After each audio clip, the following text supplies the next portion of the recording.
Central development working party ने 15 तरक्याती मंसूबों की मंजूरी दे दी है। मंजूर किए गए मंसूबों की मजमूई लागत 34 अरब 74 करोड़ रुपए से जायद है।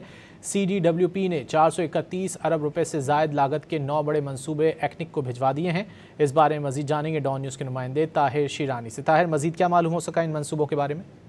जी, वफाकी वजीर मनसूबाबंदी एहसन इकबाल की ज़ेर सदारत सेंट्रल डेवलपमेंट वर्किंग पार्टी का इजलास हुआ, जिसमें मुख्तलिफ तरक्याती मनसूबों की मंजूरी दी गई और 9 जो बड़े तरक्याती मनसूबे हैं वो हतमी मंजूरी के लिए एक्निक को भिजवा दिए गए हैं।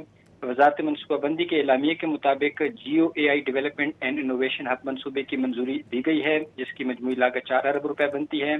आज़ाद कश्मीर के अस्पतालों में CT स्कैन MRI मशीनों की फराहमी का मनसूबा मंजूर किया गया है। लाहौर में स्मार्ट AMI मीटर्स की तनसीब के लिए 6 अरब 25 करोड़ रुपए का मंसूबा मंजूर किया गया है, जबकि रोबोटिक सेंटर ऑफ एक्सीलेंसी के क्याम का मंसूबा CDWP की जानिब से मंजूर किया गया है। एलामिया के मुताबिक MN3 रेलवे अपग्रेडेशन का 278 अरब रुपए का मंसूबा एक्निक को भिजवा दिया गया है, जबकि लाला मूसा बाईपास और मार्शेल छेद के रोड मंसूबे भी एक्निक को अरसाल कर दिया गया है। जी ताहिर शिरानी, बहुत शुक्रिया इन तफसीलात के लिए।